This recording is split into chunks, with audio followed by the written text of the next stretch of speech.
Ini Sekarang saya ingin bantuan kamu ya, teman-teman di sebelah itu kan Kristen, tidak ada yang bisa menjawab tuh dengan jujur. Kenapa Yesus tidak mengaku sebagai pencipta? Coba dibantu dulu teman yang lain, silakan. Oh ini ya ucapan dia ya. Kawan, Iya. tolong dibantu temannya tuh yang lain. Ada soalan yang harus dipecahkan. Kenapa Yesus yang kalian sembah itu tidak mengaku sebagai pencipta? Jawab. Oke, jadi itu aja. Kalau kita melihat dari pernyataan Juma ini kan sebenarnya ada dua hal yang diserang dia sebenarnya berbicara tentang ketuhanan Yesus. Itu yang mau diserang dia sebenarnya. Tapi Juma ini kan orang yang tidak mau mendengarkan penjelasan. Dia sudah memiliki jawaban atau dia sudah menyimpulkan iman Kristen itu seperti yang ada di otaknya. Padahal apa yang ada di otaknya itu tentang kekristenan itu bertentangan loh. Bertentangan. Itu contoh berbicara tentang perbedaan kata Allah dengan kata Tuhan. Bagi dia itu Tuhan dan Allah itu sama. Padahal bagi orang Kristen Tuhan dan Allah itu beda. Karena Tuhan itu dari kata kurios, bahasa Inggrisnya Lord, sedangkan Allah dari kata theos, bahasa Inggrisnya God. Tuhan itu kan gelar kepenguasaan. Jadi ketuhanan Yesus itu adalah menunjukkan tentang kepenguasaan Yesus, otoritas Yesus sebagai seorang Mesias. Itu sebenarnya intinya. Jadi Tuhan Yesus artinya Yesus penguasa. Dan itu ditegaskan dalam Matius 28 itu, kepadaku telah diberikan segala kuasa di surga dan di bumi. Dan ini juga berkaitan dengan status Yesus sebagai Raja segala Raja, Tuhan di atas segala Tuhan. Nah, itulah agak berbedanya ya sudut pandangnya orang Islam kan mengakui kalau Allah itu adalah Tuhan. Jadi dia tidak membedakan mana Allah yang ada di Alkitab dengan kata Tuhan di Alkitab dianggap sama. Allah itu ya Tuhan gitu. Itulah persepsinya kan begitu. Jadi kalau kita bilang bahwa Yesus adalah Tuhan, di mindset orang Islam itu menganggap bahwa Yesus itu adalah Allah gitu. Dalam artian Allah itu satu-satunya itu, masa iya Allah satu-satunya adalah Yesus, mereka menolak. Padahal kan kita kalau kita kembangkan, kalau kita mau katakanlah kita samakan antara Allah itu sejajarnya mungkin dengan Bapa, tapi kan karena kita nggak mau bilang bahwa Allah itu adalah Bapa, berarti kita nggak bisa membandingkan dong gitu. Kalau Zulkifli kan membandingkan kalau namanya Tuhan Yesus, yaitu ya berarti Yesus kayak Allah gitu. Makanya dia nggak mau. Yesus lah Allah Bapa itu sendiri, dipikir dia gitu. Dia berpikirnya berarti iman Kristen itu mengakui Yesus adalah Allah atau Allah Bapa itu. Nah itu di mindsetnya si Zul. Makanya selalu nggak pernah ketemu kalau ngobrol sama orang-orang kita. Mindsetnya sudah beda gitu. Iya betul-betul. Itu walaupun diterangkan bagaimanapun, Zul nggak mau mengakui karena bagi dia Yesus itu adalah Isa, Nabi Isa alaihi salam, ya salah satu nabi ciptaan Allah yang dimuliakan oleh Allah. Itulah membuat dia nggak mau mengakui Isa itu adalah Allah gitu. Kan kadang kalau Kristen kan nyamain nih, Yesus adalah Isa. Nah kalau disamain nanti ketemunya Isa atau Yesus adalah hanya seorang nabi. Nah itulah yang diterapkan, yang mindsetnya di Muslim seperti itu. Makanya nggak pernah ketemu, Pak. Iya. Akan selalu. Makanya ini kan ada ayat ini sebenarnya. Ini udah pernah aku jelaskan juga. Sebab sungguh apa yang disebut Allah baik di surga maupun di bumi, dan memang benar ada banyak Allah dan ada banyak Tuhan yang demikian. Namun bagi kita hanya ada satu Allah, yaitu Bapa, yang daripadanya berasal segala sesuatu dan untuk dia kita hidup. Di sini kata daripadanya berasal segala sesuatu, termasuk Yesus kan berasal dari Bapa. Maka Yesus mengatakan, aku datang dan keluar dari Bapa. Betul. Nah, bedanya adalah kalau dunia dan segala isinya diciptakan oleh Bapa, tetapi Yesus adalah firman-Nya sendiri. Nah, dan satu Tuhan saja, yaitu Yesus Kristus, yang olehnya segala sesuatu telah dijadikan dan karena dia kita hidup. Jadi dari ayat ini jelas bahwa yang menciptakan itu adalah Bapa, tetapi Bapa menciptakan melalui Sang Firman, dan Sang Firman itu adalah Yesus Kristus. Iya.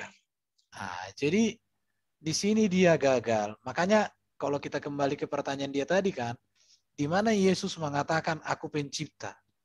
Yesus nggak pernah ngomong aku pencipta.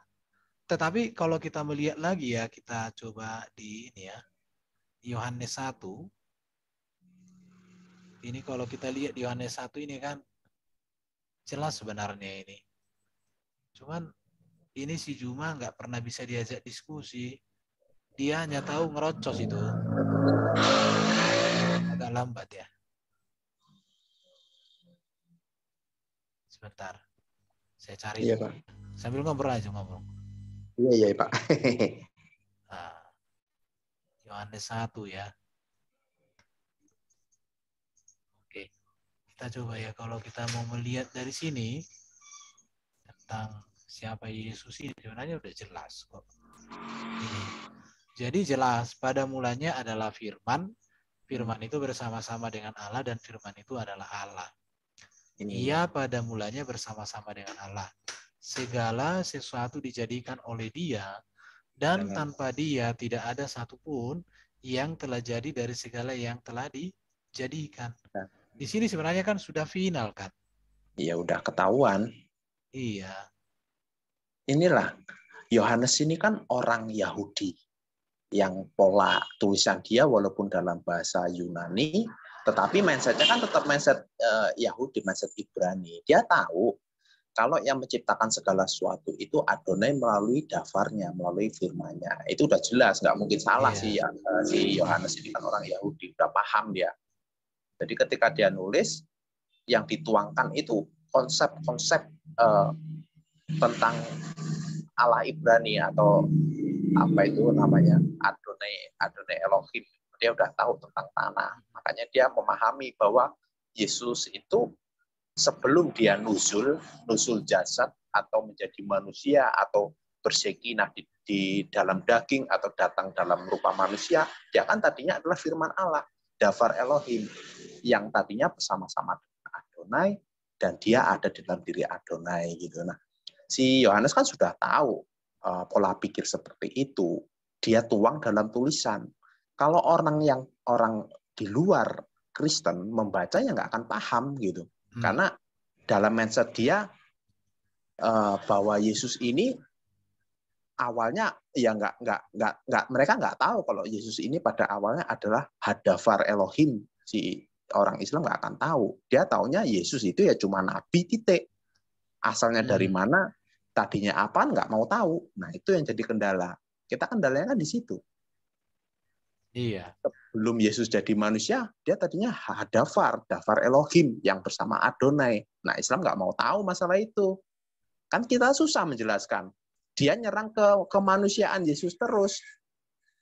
Dari mana Yesus menciptakan manusia, sedangkan dia baru datang. Masa Tuhan dilahirkan? Masa Tuhan yang menciptakan segala sesuatu dilahirkan oleh seorang perempuan gitu kan?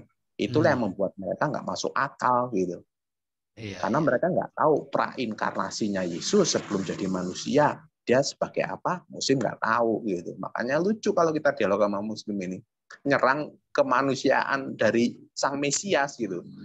Sudah tahu Mesias ini nubuatan bahwa Mesias akan menderita, diserang terus katanya Tuhan menderita, Tuhan disalib. Waduh, kalau debat gitu nggak cocok Pak.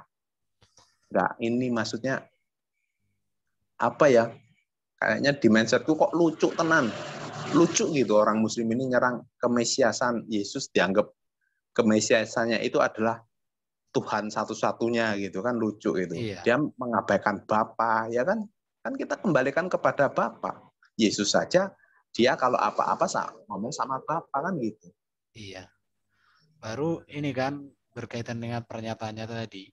Jadi di dalam Alkitab bukan Yesus yang mengatakan aku menciptakan, tetapi yang jelas dikatakan bahwa Bapa menciptakan segala sesuatu oleh firman, dan Yesus adalah firman daripada Bapa itu sendiri.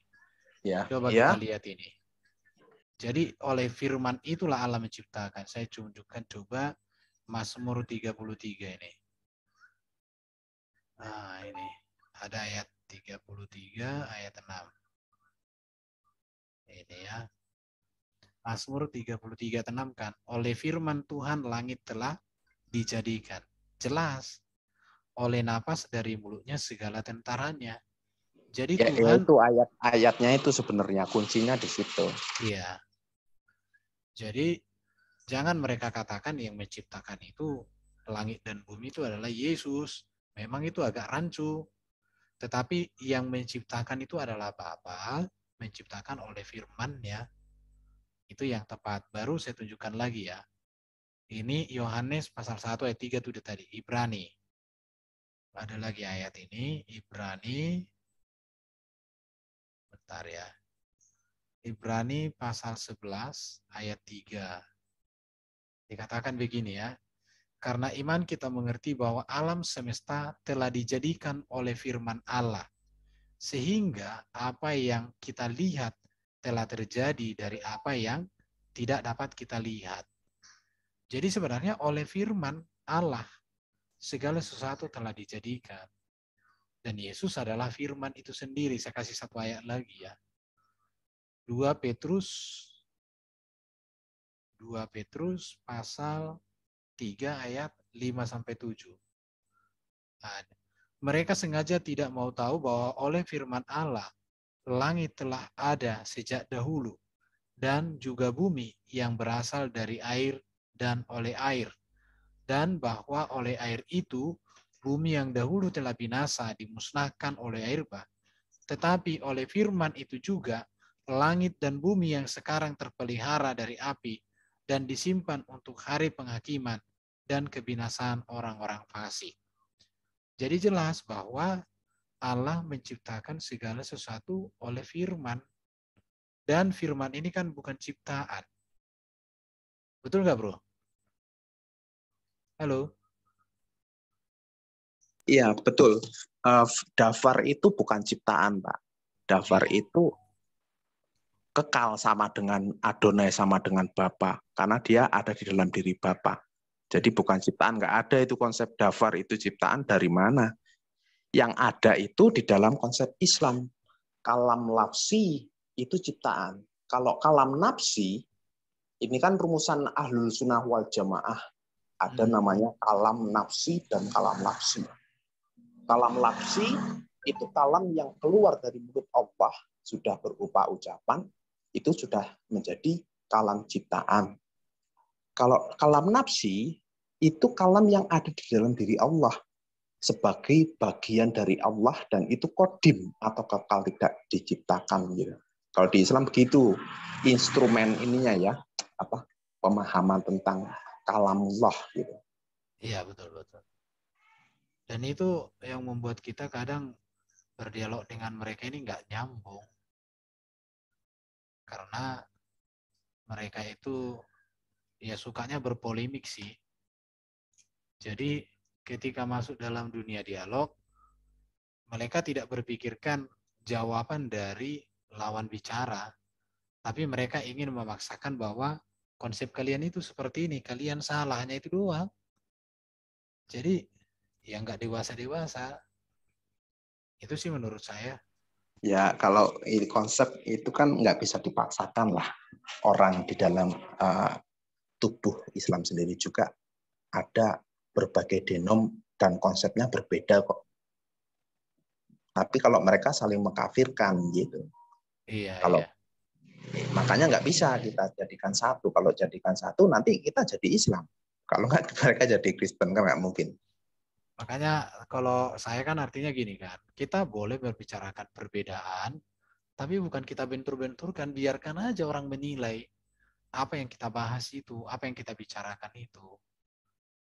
Nah, di situ. Jadi memang konsep Tuhan bagi Muslim dengan Kristen berbeda, konsep Alkitab pun, kitab suci bagi mereka dengan kita berbeda, konsep firman bagi Muslim dengan kita berbeda. Aku situ. Pak Dom, apa mau disampaikan Pak Dom? Ya, aku mau baca Kejadian aja. Bisa. Kejadian 3, 11, 12. Mereka yang aku tanya kan, kalau saya bukalah sambil aku ngomong. Nah, dalam cerita Adam, dalam Islam itu, kenapa Adam itu menutup kemaluannya? Emang ada siapa di situ? Dia malu sama Adam, malu sama Hawa, apa malu sama binatang, atau malu sama siapa? Kenapa dia menutup kemaluannya? Itu yang kita tanyakan kepada mereka. Dalam Alkitab jelas ada yang datang. Kalau aku bilang itu firman, yaitu itu Yesus. Mana kejadiannya lagi? Iya, sebentar. Kejadian berapa? Kan nggak Kejadian, disebutkan. Kejadian 3 ayat 11-12. Kejadian 3. 8 dulu lah, biar tahu siapa yang bicara. Kejadian 3 ayat 8. Iya. Ketika mereka mendengar bunyi langkah Tuhan Allah. Tadi kan jelas. Baca lagi habis. Yang berjalan-jalan dalam taman itu pada waktu hari sejuk, bersembunyilah manusia dan istrinya itu terhadap Tuhan Allah di antara pohon-pohonan dalam taman. Jelas kan? Adam dan Hawa, kalau dalam Alkitab, dia malu karena ada yang datang. Dia sembunyi. Karena tahu apa? Dia telanjang. Ada orang. Ada ini. Dia bersembunyi. Tapi kalau aku minta tanya sama mereka, kenapa mereka telanjang? Kenapa mereka menutupi? Malu sama siapa? Pertanyaannya itu. Malu sama binatang kah? Apa malu sama Hawa? Padahal mereka berdua sembunyi. Ya kan? Nah, kita baca lagi lah. Siapa ini? Ya 11. Kalau mau dibaca semua enak memang. Alkitab kan enak kalau dibaca. Kalau di sana bacanya bingung. Lompat-lompat. Ayat 3 berapa? ayat ngomong. 11. Okay. Firman-Nya. Siapakah yang memberitahukan kepadamu bahwa engkau telanjang? Apakah engkau makan dari buah pohon yang kularang? Engkau makan itu? Manusia itu menjawab, perempuan, 12 ini paling intinya. 12 lah. Kok kecil kalian? Manusia itu menjawab, perempuan yang kau tempatkan di sisiku, dialah yang memberi dari buah pohon itu kepadaku, maka aku makan. Siapa yang menaruh perempuan itu? Berarti yang datang itu tuh, yaitu Tuhan, yaitu Yesus. Yesuslah yang menempatkan Hawa di sisinya Adam. Dan ini dicontek, nggak tahu mungkin ya nggak usah lah ngomong dicontek. Bukan Anissa, tak bukan mana tadi? Apa? Aduh, Anissa berapa tadi? Lupa. Tadi udah aku buka kok hilang. Itu di Anissa itu juga ada bahwa yang menciptakan Adam dan Hawa itu Allah. Nah, di Alkitab yang menciptakan siapa? Yang meletakkan Hawa di sisinya Adam siapa? Kalau kita baca Alkitab tadi, jelas yang ada langkahnya. Lupa aku Anissa berapa tadi. Kita cari dulu ya. Di mana ya? Anissa itu nomor berapa ya? Tentang apa itu Pak? Tak cariin. Penciptaan Adam dan Hawa. Anissa 1 ya. Hah? Iya, 4:1. Anissa kan 4 ayat 1. Wahai manusia, bertakwalah kepada Tuhan yang telah menciptakan kamu dari yang satu Adam dan menciptakan pasangannya Hawa. Berarti kan yang menciptakan Adam dan Hawa Allah di sini. Kata malaikat. Bukan kata Allah. Ini katanya malaikat, ini enggak tahu malaikat benar apa. Ayat berapa tadi? Anissa berapa? Ayat 1. Surah Anissa ayat 1. Iya. Bahwa Allah menciptakan Adam dan menciptakan pasangannya. Itu berarti Allah kan yang menciptakan. Katanya malaikat yang disampaikan ke Muhammad. Karena di Al-Quran ini kalau kita tanya, akulah Allah, nggak ada. Apalagi akulah Allah, sembahlah aku, nggak ada. Mereka kan mintanya gitu.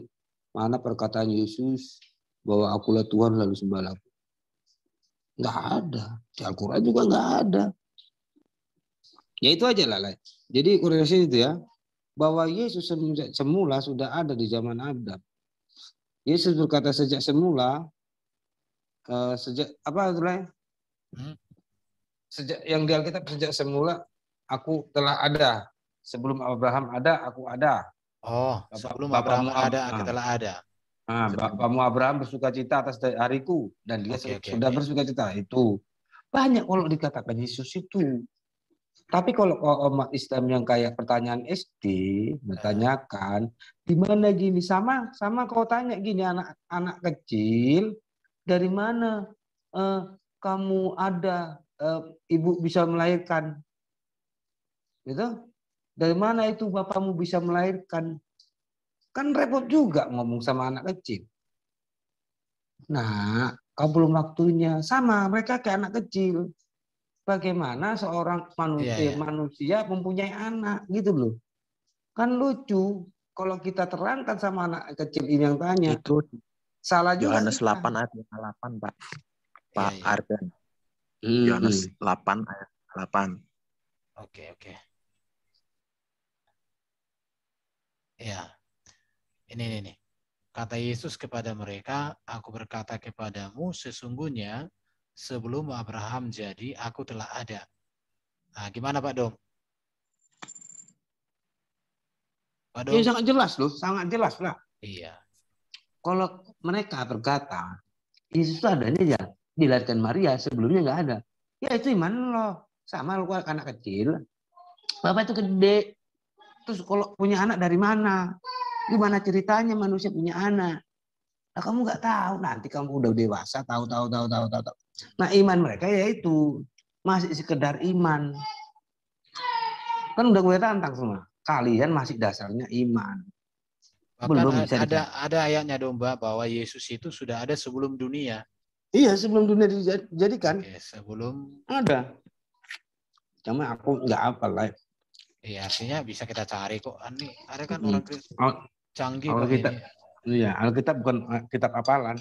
Ah, ini. Iya, ini.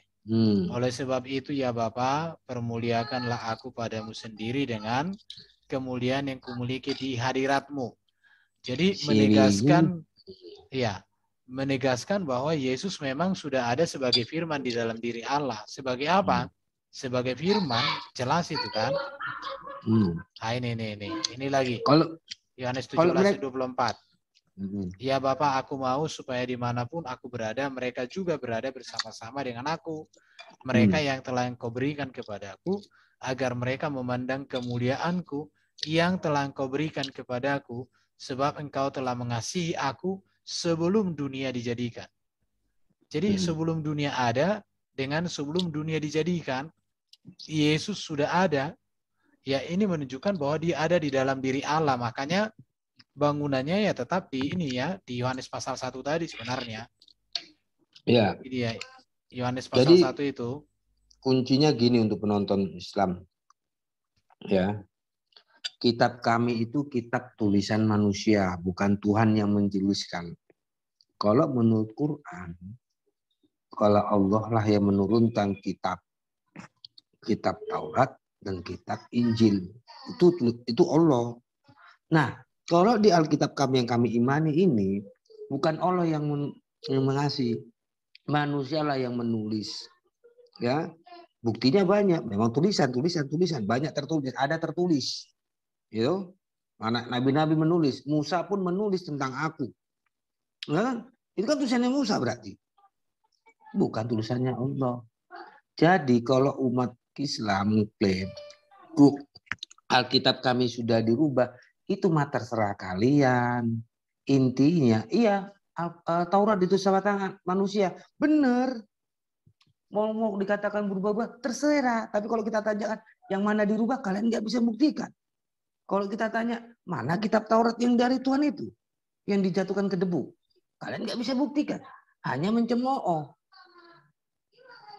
Ya sudah lah, itulah kalian, iman kalian kan masih dangkal. Nggak percaya kalian? Ayo kita diskusi sini, masuk CIA. Selesai. Tapi kan selama ini nggak ada. Berapa bulan kalian nggak datang? Takut.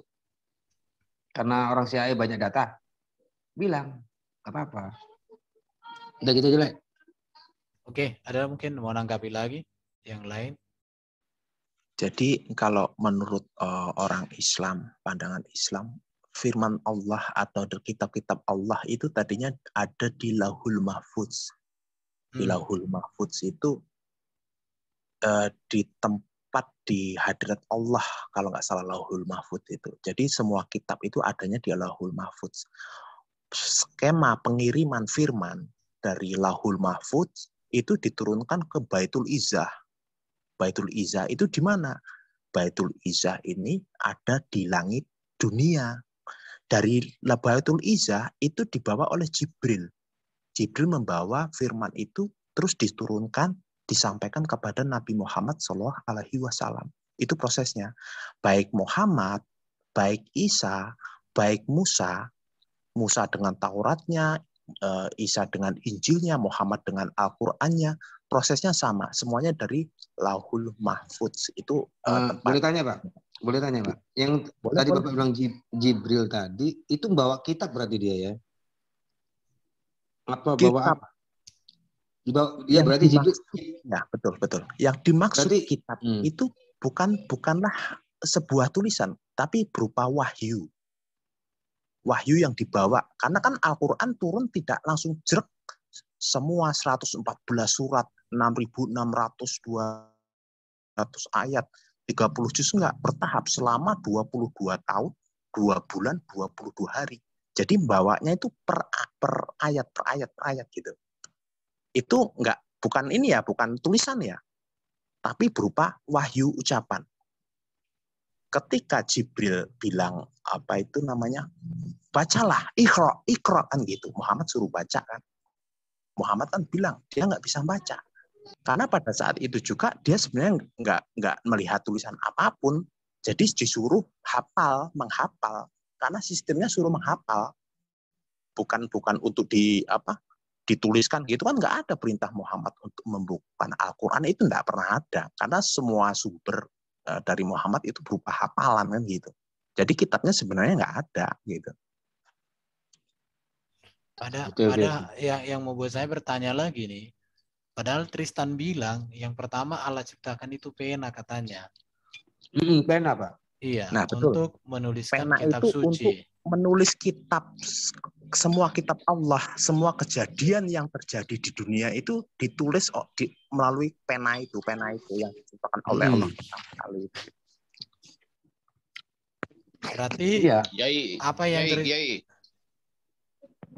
apa yang terjadi di dunia ini terjadi atas desain Allah sendiri ya. Titik komanya dunia ini sudah didesain. Jadi Allah yang merancang semuanya itu kira-kira gitu. Dan sudah dituliskan. Kira-kira begitu. Ya, nah, itu semua diletakkan di Lauh Mahfuz. Itulah yang nanti diturunkan kepada Musa, kepada Isa, kepada siapa? Kitab Zabur, kepada Nabi siapa? Zabur? Daud ya? Daud. Ya. Itu.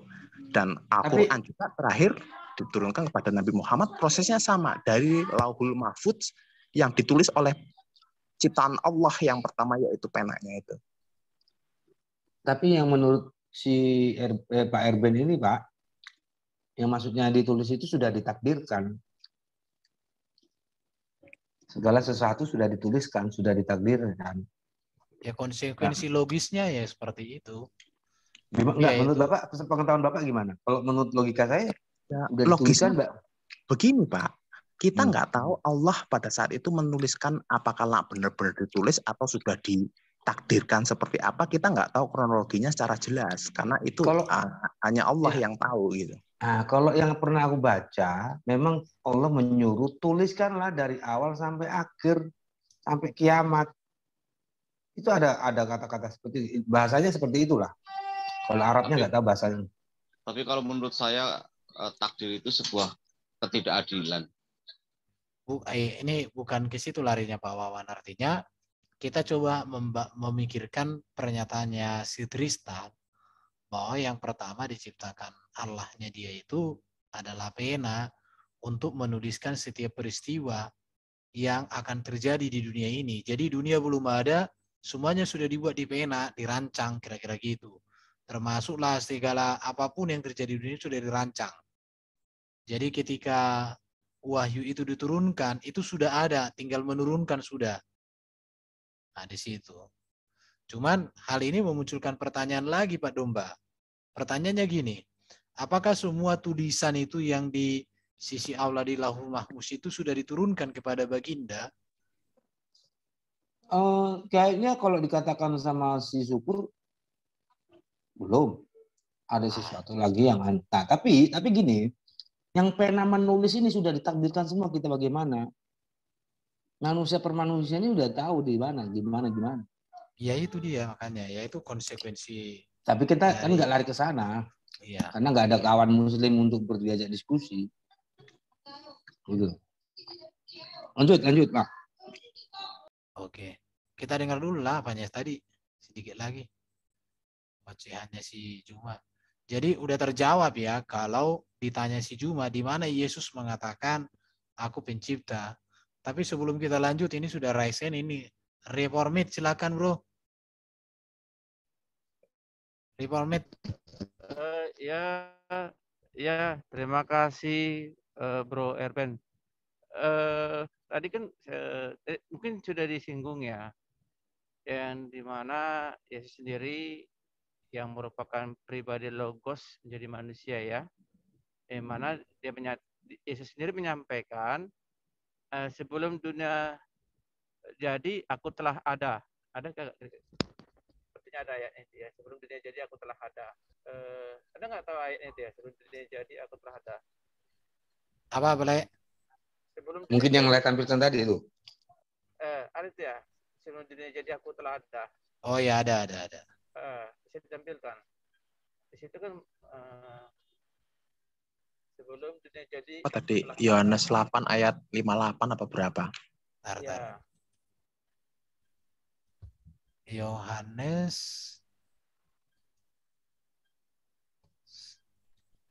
sebelum dunia ada ya. Iya, Yohanes 8 ayat 40 itu tadi. Ayat 58 Pak Erben. Ayat 58. Nah ini. Ya. Kata Yesus kepada mereka, aku berkata kepada sesungguhnya sebelum Abraham jadi, aku telah ada. Yang dimana kan ini menegaskan ya, dia menegaskan, bahkan dia mengkonfirmasi bahwasanya dia sudah ada sebelum Abraham ada. Ini bermaksud ya, bahkan sebelum Abraham ada ya sudah ada. Artinya sebelum penciptaan dunia pun dia sudah ada.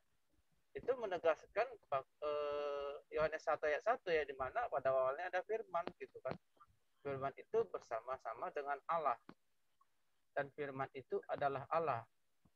Firman itu yang menjadi manusia di Yohanes 1 ayat 14. Jadi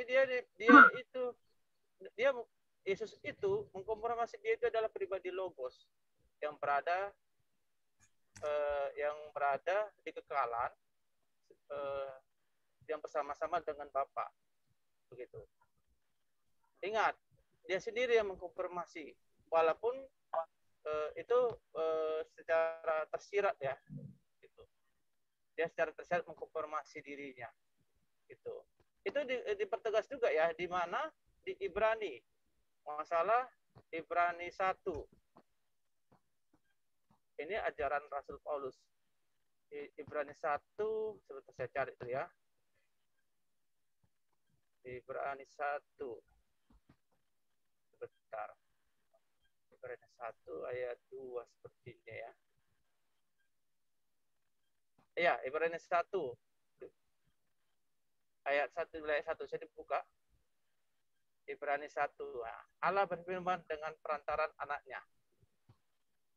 Ayat 2 mungkin. Apa yang anak? Kita baca sama. Ya, ayat 2. Pada zaman akhir ini ia telah berbicara kepada kita dengan perantaran anaknya, yang telah ia tetapkan sebagai yang berhak menerima segala yang ada. Oleh dia, Allah telah menjadikan alam semesta Ini Rasul Paulus dalam suratnya di Ibrani ya, Rasul Paulus dalam ajarannya yang tertulis di kitab Ibrani, dia mengajarkan bahwasanya ya oleh Yesus itulah yang Allah telah menjadikan alam semesta itu merujuk kepada pribadi logos itu gitu. Karena firman itu yang menjadikan alam semesta gitu. Jadi gitu. Jadi ini juga menegaskan bahwasanya dia itu merupakan sang pencipta juga, bagian dari dialah merupakan sang pencipta itu yang berada di dalam diri yang berada di dalam diri Bapa begitu. Ya ini kan ada korelasi dengan Trinitas ya. Iya. Konsep ajaran Trinitas yang dimana Bapa, Allah, Firman, Roh, ataupun Bapa, Anak, dan Roh itu tiga pribadi yang tidak bisa dipisahkan, gitu. Tapi hanya bisa dibedakan saja, gitu. Jadi kalau bagi Zuma, kalau ini kan mungkin dia, kalau penjelasan saya ini mungkin ya mudah-mudahan dia dapat mencernanya. Ya, mudah-mudahan anugerah Tuhan yang merupakan pengetahuan itu diberikan oleh Allah kepada dia dan membuat dia bertobat. Gitu ya. Ya, saya tidak bisa membuat dia bertobat. Ya, melainkan Allah itu yang membuat dia bertobat. Terima kasih, Bro Erwin.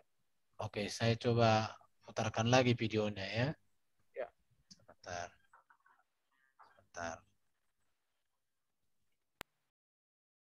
Tunggu sekejapnya.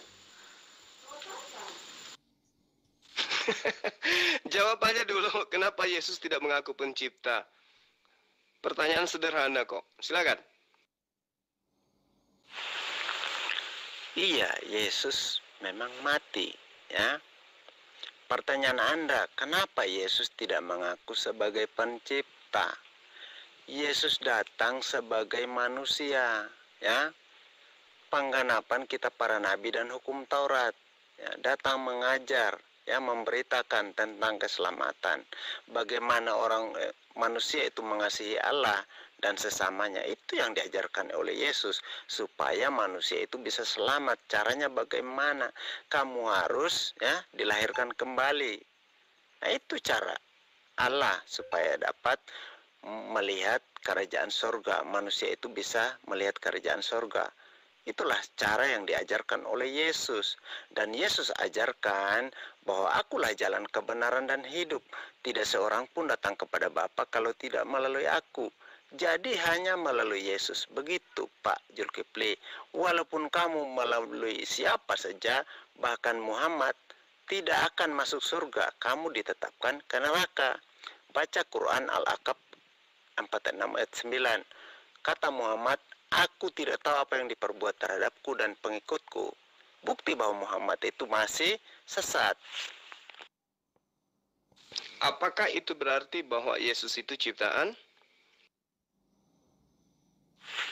Yesus tidak diciptakan, ya. Tetapi Yesus berasal dari kalimat Allah, ya, dari firman Allah yang turun ke rahim Maria dan dikandung oleh Maria, dilahirkan. Nah itu, ya, jadi Yesus tidak diciptakan. Loh, dia tidak diciptakan tapi dilahirkan. Maksudnya gimana? Bukan diciptakan tapi dilahirkan. Loh. Kalau dia bukan diciptakan tapi dilahirkan, kenapa dia tidak mengaku sebagai pencipta? Itu loh pertanyaannya. Kenapa Yesus tidak mengaku sebagai pencipta? Kenapa? Kenapa? Coba dijawab.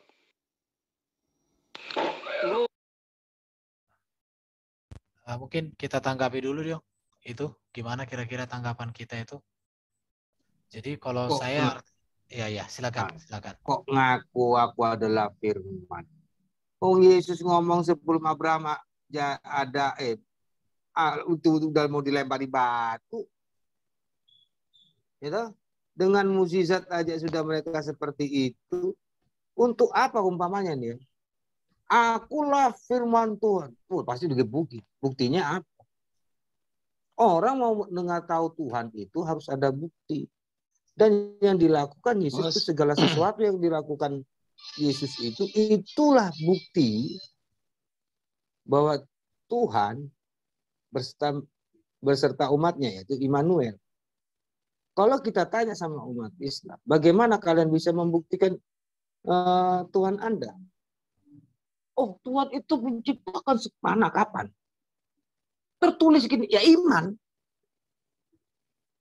Itu kan bisa aja tulisannya, tulisan.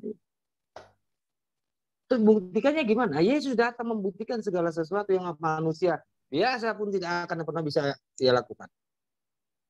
Manusia biasa tidak pernah akan bisa melakukan apa yang dilakukan Yesus.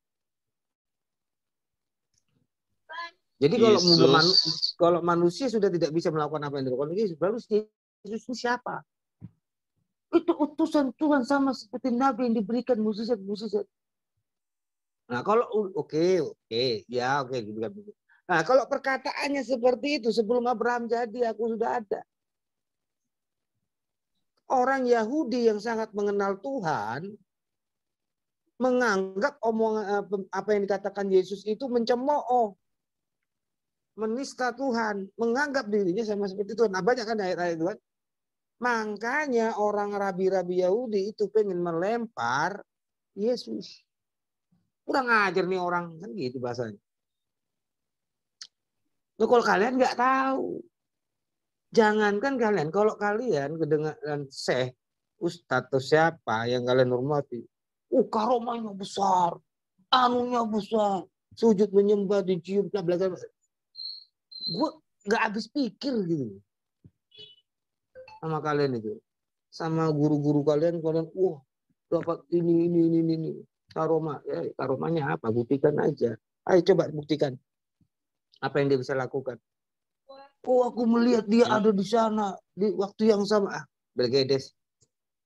Mana buktinya gitu kan? Gitu kita. Bro, mau nanya, tim salib Yesus itu Mr. J apa bukan sih? Ya, Yesus lah yang disalib. Astagfirullahaladzim. Saya bukan tim J, Pak. Saya ini apa? Orang Kristen, orang Lampung. Wong Lampung. Di sini Kristen semua, bro. Ya Rika wong Lampung siapa sih jenenge?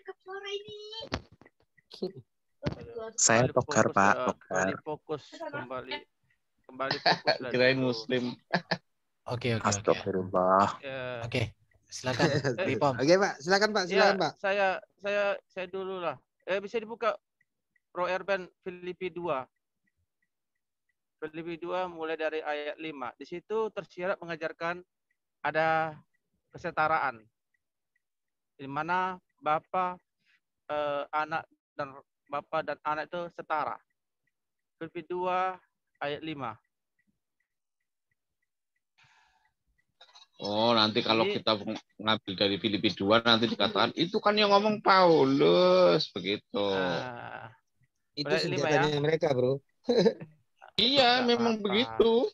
Nanti bilangnya, tulisan Paulus ini bukan ucapan Yesus, pasti gitu. Iya sama. Yohanes pun, Pak, dikatakan itu kan tulisannya Yohanes. Kalau sudah terbirit-birit gitu dia menyelamatkan diri. Apa? Itu kan alibi. Ya, itu kan hanya alibi dia aja. Gak usah ambil pusing. Namanya lah dia telah dia itu tidak menunjukkan kebodohan dia, ya, mohon maaf. Dia tidak tahu siapa Paulus. Karena Al-Qur'an yang dia imani tidak ada diajarkan memfitnah Paulus. Ya, jadi gini, kalau kita mau ngomongin masalah Yesus, kita ngambil dari literasi di mana Yesus berbicara langsung kepada rasul yang pada saat itu bersama-sama dengan dia. Itu lebih kuat. Perlu diingat, Paulus pernah bertemu Yesus. Maksud saya, literasi di mana Yesus berbicara setiap hari dengan mereka. Jadi lebih mengena gitu loh. Ya. Sebentar. Sebelum Paulus bertobat, dia telah bertemu Yesus ketika dalam perjalanan menuju Damsyik. Itu tertulis di kitab Kisah Para Rasul yang ditulis oleh Rasul Lukas. Kalau dia membantah silahkan, itu hak dia. Itu menunjukkan kebodohan dia. Kalau kita pasti tahu itu. Iya, apa? Ya kita tahu dan kita harus memberitahu kepada dia supaya dia jangan terlarut dalam kebodohannya. Cuman ya itu. Jadi jadi sebentar. Paulus mengajar itu kan dari para rasul yang lain kan. Dia tahu bukan itu yang mau kita bahas. Sebentar, udah. Bukan. Dulu. Yang kita mau bahas itu pernyataan Juma tadi tentang Yesus itu ciptaan apa bukan? Itu. Tapi kalau dia ciptaan kok dilahirkan? Kalau bukan ciptaan masa dilahirkan itu dulu? Jangan lari kemana-mana. Ayo lanjut kembali ke topik. Oke, ini ya saya baca ya. Hendaklah kamu dalam hidup bersama menaruh pikiran dan perasaan yang terdapat juga dalam Kristus Yesus, yang walaupun dalam rupa Allah, ya, yang walaupun dalam rupa Allah tidak menganggap kesetaraan dengan Allah itu sebagai milik yang harus dipertahankan. Di sini tersirat bahwasanya sebenarnya dia memiliki kesetaraan ya gitu ya dengan Allah itu ya. Dia setara dengan Bapa. Gitu ya. Tapi dia tidak mempertahankan itu gitu ya. Itulah maksud dari ayat 6 ya. Melainkan telah mengosongkan dirinya sendiri dan mengambil rupa seorang hamba dan menjadi sama dengan manusia. Di sini tersirat ya yang saya pahami ini mengajarkan bahwasanya ya pribadi logos itu mengambil natur manusia. Ya, natur manusia sehingga dia menjadi manusia. Dan itu tidak terlepas oleh peranan Roh Kudus. Karena Alkitab mengajarkan anak laki-laki yang dikandung dari Roh Kudus yang berada di rahim Maria. Nah, jadi ketiga pribadi ini tidak saling di sini menunjukkan satu dalam kehendak dalam mewujudkan lahirnya Yesus Kristus yang berada di rahim Maria, gitu. Jadi tidak ada saling bertabrakan dalam kehendak untuk hal menggenapi nubuatan, gitu ya. Nah, tegas sekali itu dikatakan. Melainkan telah mengosongkan dirinya sendiri dan mengambil rupa seorang hamba dan menjadi sama dengan manusia. Ya. Jadi jangan dilupakan ya, dia itu sebelum dia lahir ke dunia, dia itu pribadi logos. Dia merupakan pencipta itu. Tadi saya sudah singgung kitab Ibrani, gitu ya. Dan juga saya sudah singgung kitab Yohanes, gitu ya. Jadi kitab-kitab yang tertulis di kitab Perjanjian Baru itu menguatkan siapa itu Yesus dan mengajarkan bahwasanya dia adalah pencipta dan dia menjadi manusia itu tidak menghilangkan natur ilahinya. Makanya kita memahami dwinatur dalam pribadi manusia Yesus Kristus, gitu. Yang memiliki natur yang tidak bercampur, ya, dan tidak terpisah, tapi dia memiliki natur. Itulah suatu hal ya, saya bisa katakan keunikan dari pribadi manusia Yesus Kristus yang lahir ke dunia 2000 tahun yang lalu itu. Iya. Ya, sekian dari saya, Bro Herbert. Ya, oke, makasih. Menurut saya Yesus adalah Enkarhe and Hologos. Dia adalah permulaan. Dia adalah permulaan. Seperti itu. Jadi gini, saya sedikit dulu sebelum ke Pak Domba ya. Jadi kalimat di dalam Yohanes 1 yang 14 ini seringkali dan selalu dipenggal oleh si Juma. Firman itu telah menjadi manusia. Dia kadang hanya melihat firman-Nya, tapi dilepaskan dari menjadi manusia. Tapi kadang dia juga menilai hanya menjadi manusia, dilupakan firman-Nya. Artinya begini, memang kemanusiaan Yesus adalah kemanusiaan yang sama dengan kita yang adalah ciptaan.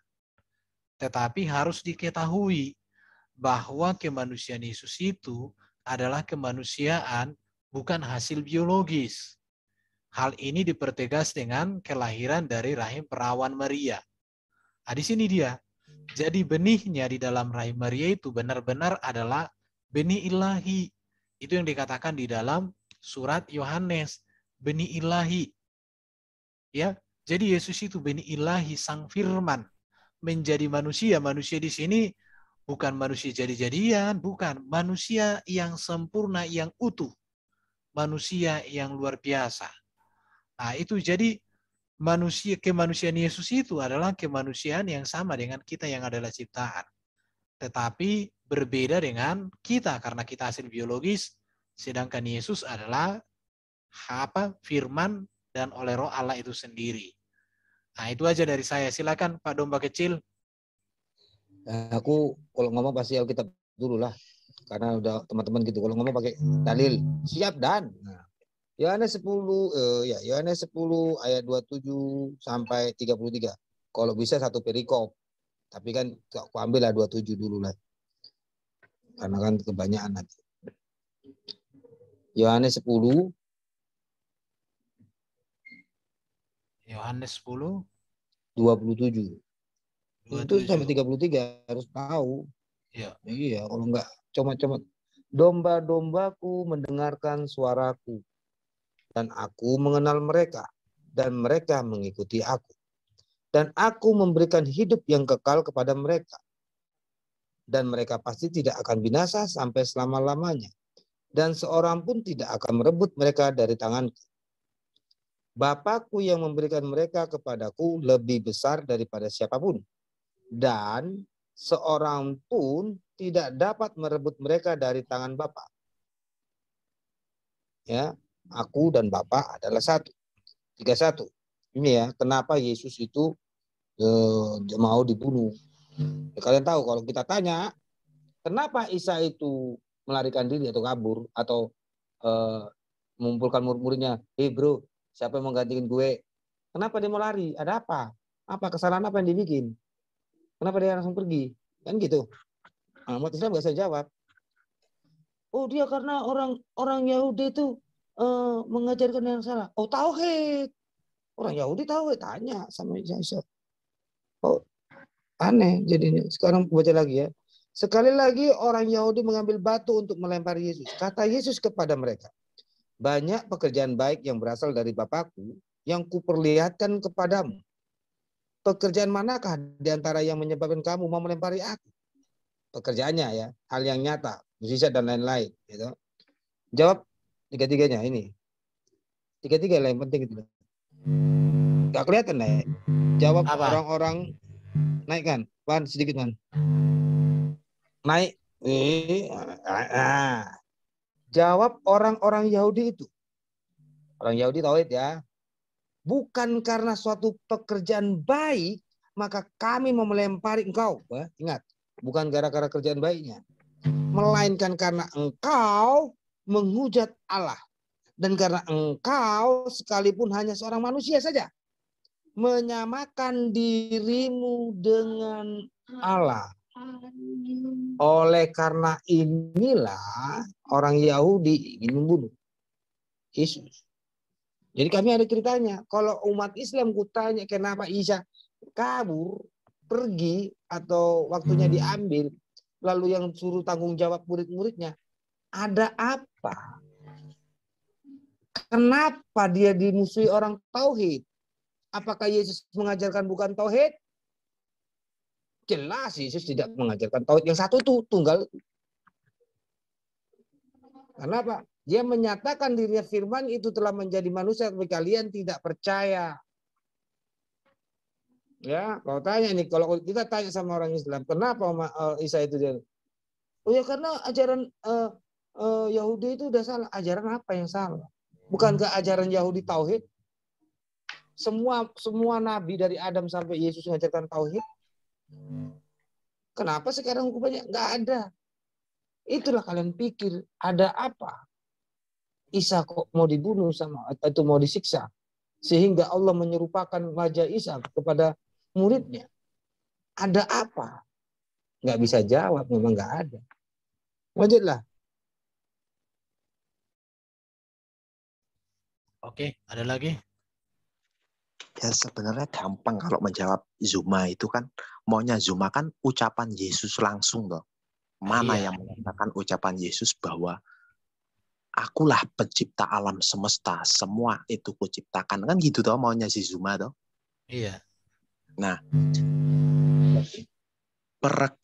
kita mau merekonstruksi dari ucapan Yesus sendiri dan digabungkan dengan ucapan murid, nanti akan ketemu gitu. Kita nggak bisa memaksakan Yesus harus ngomong bahwa dialah pencipta, enggak. Tapi kita harus melihat apa yang Yesus katakan dan hubungannya apa, sehingga kita bisa tahu bahwa dia pencipta gitu. Itu sebenarnya kuncinya sangat gampang ya bagi orang Kristen. Itu di Yohanes 17 ayat 5. Sebenarnya dari situ rekonstruksinya gitu.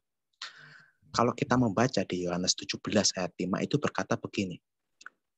Oleh sebab itu ya Bapa, permuliakanlah aku padamu sendiri dengan kemuliaan yang kumiliki di hadiratmu sebelum dunia ada. Nah, Yesus itu sudah ngomong sendiri kalau dia itu mempunyai kemuliaan di hadirat Bapa sebelum dunia dijadikan, sebelum alam semesta dijadikan. Kan begitu loh, yang masuk akal loh, bener nggak? Iya. Nah, ini menyiratkan Yesus berkata dia pencipta enggak? Ya enggak kelihatan. Kita bisa tahu dari mana kalau misalnya Yesus pencipta? Dari omongan Yesus sendiri. Ketika dia bilang bahwa dia itu sudah ada sebelum dunia diciptakan, dia mempunyai kemuliaan di hadirat Bapa sebelum dunia diciptakan. Nah, pengetahuan seperti itu, hal-hal seperti itu yang tahu orang Yahudi lah. Orang Yesus orang Yahudi. Yohanes yang menulis kitab Yohanes itu orang Yahudi. Dia tahu maksud Yesus mengatakan bahwa dia memiliki kemuliaan di hadirat Bapa sebelum dunia ada. Karena dia tahu, makanya dia meneruskan ucapan Yesus dengan mengatakan di dalam Yohanes 1 ayat 10, ia telah ada di dalam dunia dan dunia dijadikan olehnya, tetapi dunia tidak mengenalnya. Gitu. Kita nggak bisa memaksakan Yesus harus ngomong, akulah pencipta semesta alam, nggak bisa. Tapi kita bisa melihat bahwa Yesus bilang bahwa dia ada sebelum dunia ada dan dia berada di hadirat Bapa. Dan Yohanes menambahkan bahwa firman itu yang ada bersama Bapa itulah yang menciptakan segala sesuatu. Rekonstruksinya seperti itu. Kita nggak bisa memaksa mencari ayat Yesus lah yang menciptakan, nggak bisa. Tetapi kita bisa melihat dari sistematis atau pemikiran orang Semitik bahwa segala sesuatu itu dijadikan oleh firman Allah atau dafar Elohim itu dari pemikiran Yohanes yang adalah orang Yahudi. Gitu. Kita nggak bisa memaksa loh Yesus harus ngomong, akulah pencipta segala sesuatu, nggak bisa. Karena kedatangannya itu jelas menjadi Mesias, bukan menjadi pencipta gitu. Kedatangannya menjadi Mesias gitu. Kedatangannya udah jelas menjadi manusia. Tapi dia kan bilang di dalam sisi kemanusiaan Yesus dia selalu berkata bahwa dia itu sebelum Abraham jadi aku telah ada, aku ada bersama-sama dengan Bapa, aku dan Bapa adalah satu. Itu gambaran-gambaran yang walaupun dia manusia tapi dia menggambarkan tentang jati dirinya dia yang sebelum dia menjadi manusia itu apa, dia udah ngomong gitu. Dan kita harus melihat hal.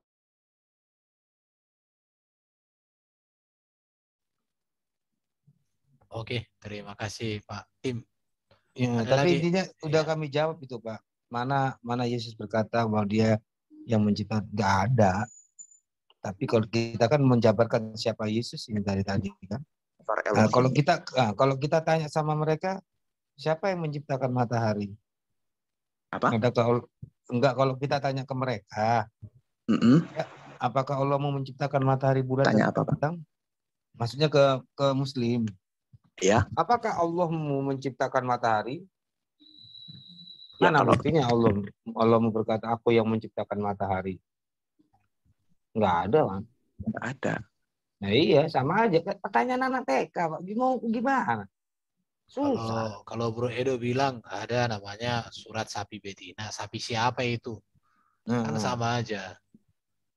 Jadi surat al-jin. Jin dari mana itu? Kan begitu nanti pertanyaan-pertanyaan.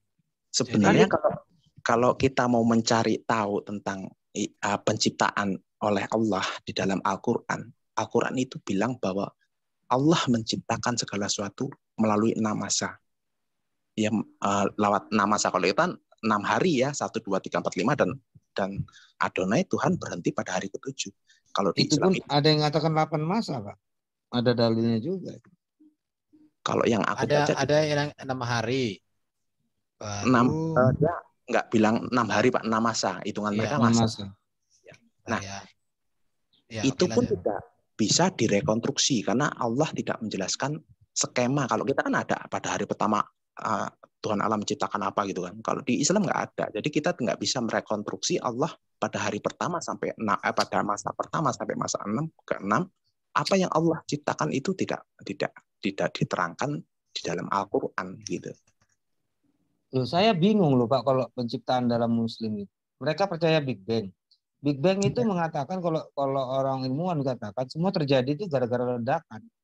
Nah, pertanyaannya yang diciptakan Allah apa kalau mereka para polemikus ini mengatakan Big Bang adalah mukjizat, bahwa Big Bang itu ada di alam Al-Qur'an. Kalau kalian percaya sama Big Bang, berarti kamu nggak percaya sama Allah bahwa Allah yang menciptakan.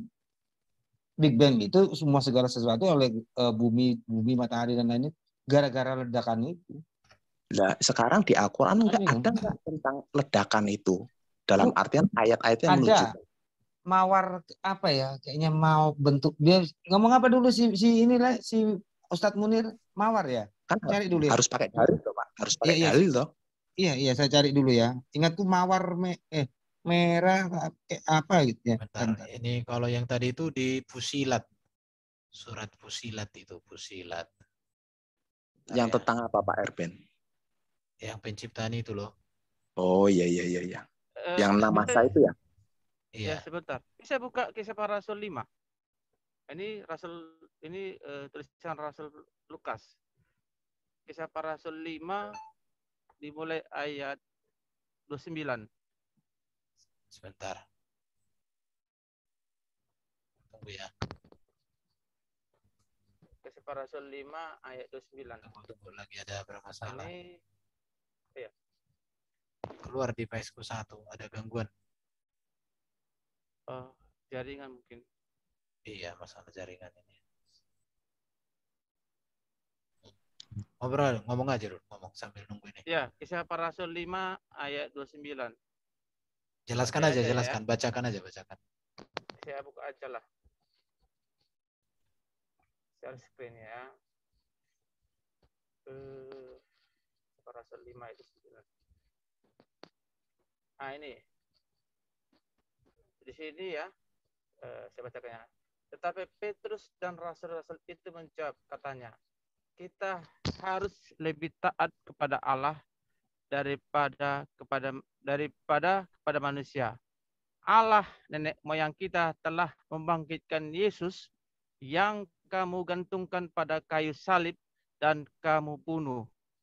Dialah yang telah ditinggikan oleh Allah sendiri dengan tangan kanannya menjadi pemimpin dan juru selamat supaya Israel dapat bertobat dan menerima pengampunan dosa. Ya. Di sini jelas ya, Rasul Lukas menegaskan bahwa Allah sendiri dengan tangan kanannya menjadi pemimpin, ya. Di mana Yesus ditinggikan oleh Allah sendiri. Maksudnya di situ Bapaknya menjadi pemimpin dan juru selamat. Ya, di sini menunjukkan satu kehendak. Nah, jadi di sini juga menunjukkan secara tersirat mengajarkan bahwasanya Bapa dan anaknya itu setara juga. Gitu ya. Dan kembali lagi kehendak Bapa ya, ingin anaknya itu menjadi pemimpin dan juru selamat bagi umat manusia yang berdosa. Gitu ya. Kalau dikatakan ada seorang manusia yang tidak berdosa, itu bohong. Karena tidak ada suatu manusia pun yang tidak berdosa, pasti berdosa. Oleh karena apa? Oleh karena dosa asal ya wujud dari pelanggaran firman yang dilakukan oleh Adam dan Hawa, manusia pertama di Taman Eden. Gitu. Itu pelanggaran firman loh yang bersifat kekal. Dosa itu kekal dan tidak bisa dihapus oleh upaya manusia. Karena manusia itu tidak kekal. Jadi apapun perbuatan manusia untuk mencari keselamatan tidak bisa diraih jika tidak diberikan oleh Allah itu sendiri. Ingat, camkan. Perbuatan manusia apapun untuk mencari keselamatan itu tidak bisa diraih jika tidak diberikan oleh Allah itu sendiri. Ya, Allah itu yang harus memberikan keselamatan kepada manusia yang berdosa. Gitu. Dan setelah menerima anugerah keselamatan itu, memiliki iman, maka dia pasti akan mengalami lahir baru. Ya, lahir baru maksud apa? Secara rohani, rohnya dihidupkan kembali. Ya, sehingga bisa berelasi dengan Allah itu. Ya, kalau upaya manusia tanpa menerima anugerah tidak bisa berelasi dengan Allah itu. Pasti dia akan mengalami kebuntuan. Pasti akan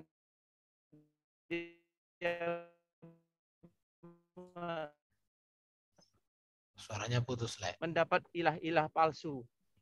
Yang dipahami itu Allah merupakan ciptaan pikirannya. Kita aja ya, bukan kita aja. Kalau seorang manusia berdosa, ya, yang tidak menerima anugerah keselamatan, maka dia pasti ya akan memiliki Allah yang merupakan ciptaan pikirannya sendiri. Ya, gitu. Ya, bisa dikatakan ilah-ilah lain. Gitu.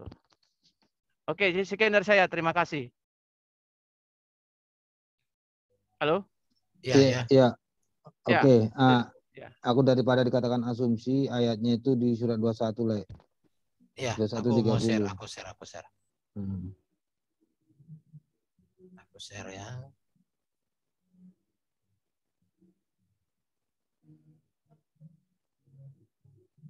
Tapi sebelum ke situ Pak Domba, ini dia yang di surat Fusilat ayat 9. Sesungguhnya patukah kamu kafir kepada yang menciptakan bumi dalam 2 masa dan kamu adakan sekutu-sekutu baginya. Jadi 2 masa ya. Ayat 10 itu 4 masa. Dan dia menciptakan bumi di gunung-gunung yang kokoh, di atasnya dia memberkainya dan dia menentukan padanya kadar-kadar makanan dalam 4 masa ya.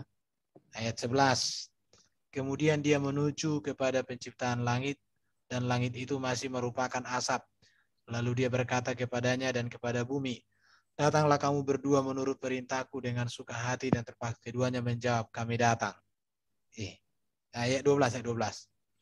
Maka dia menjadikannya 7 langit dalam 2 masa. Jadi ayat 9 2 masa, ayat 10 4 masa, ayat 12 2 masa, berarti 8 masa.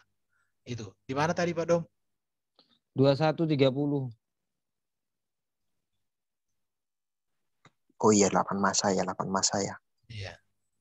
21:30.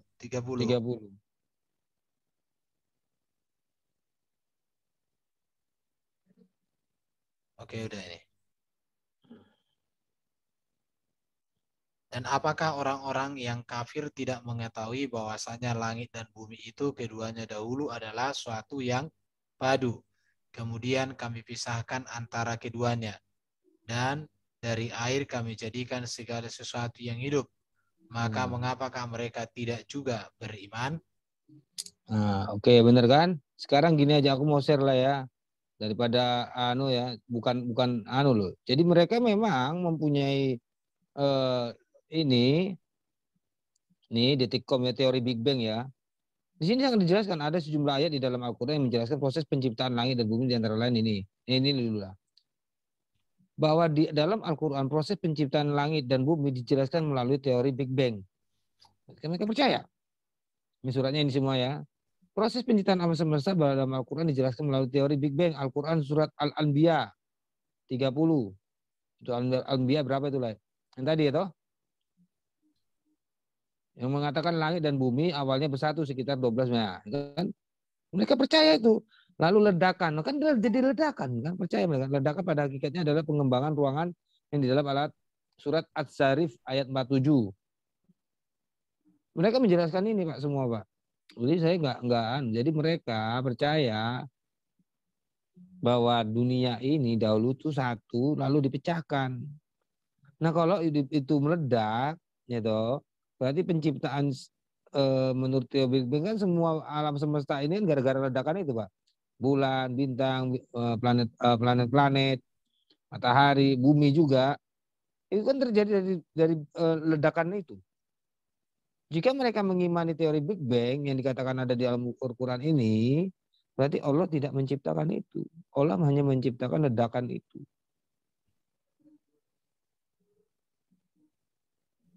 Logikanya sih seperti itu. Mereka percaya Big Bang dengan teori ledakan itu semua terjadi. Ya, lalu yang diciptakan yang mana? Itulah ya, infonya ada kok. Kalau mau cari banyak di sini. Tuh, Big Bang menurut Islam baru banyak teori Al-Quran. Dalam Al-Quran tuh. Teori Big Bang bersekutu Al-Quran di SMP itu banyak. Nih, kalau kayak itu berarti Ustadz juga. Itu cuma ledakan Big Bang, karena akibat ledakan Big Bang kan baru nanti timbul ada planet, ada itu kan. Itu logikanya, Pak, menurut saya. Makhluk hidup juga kan asalnya dari ledakan Big Bang itu kan begitu logikanya. Iya. Berarti setelah Allah menciptakan ledakan, dia duduk manis sambil ngopi, ngebiarin semuanya berjalan sendiri gitu, maksudnya begitu kan? Iya. Jadi kalau kita, tapi mereka tetap bersikeras itu memahami Big Bang itu sudah dituliskan dalam Al-Quran untuk menjerat aja, Pak. Tapi kalau kita tanyakan lagi, kan orang-orang kalau biasanya kalau udah Ustadz yang berbicara mana ada pertanyaan. Tidak aja. Kalau ada sesi tanya jawab, maksudnya apa ini? Oh, teori Big Bang gini-gini, dia berani jelaskan gitu, kita tanya. Lalu yang diciptakan Allah apa? Ya Allah menciptakan ledakan itu. Oh sudah. Berarti Allah hanya menciptakan ledakan, terjadilah itu semua. Jadi enggak bingung kita dikatakan. Tapi masih getol sama sense Big Bang. Ya itulah mereka lah. Bukan kita.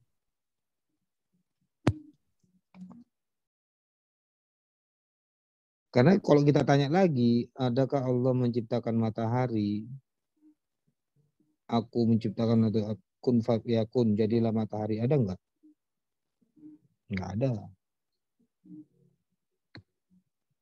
Kalau dia kita pun adalah jadi kalau apa? Jadi penerang, ya. Yang besar.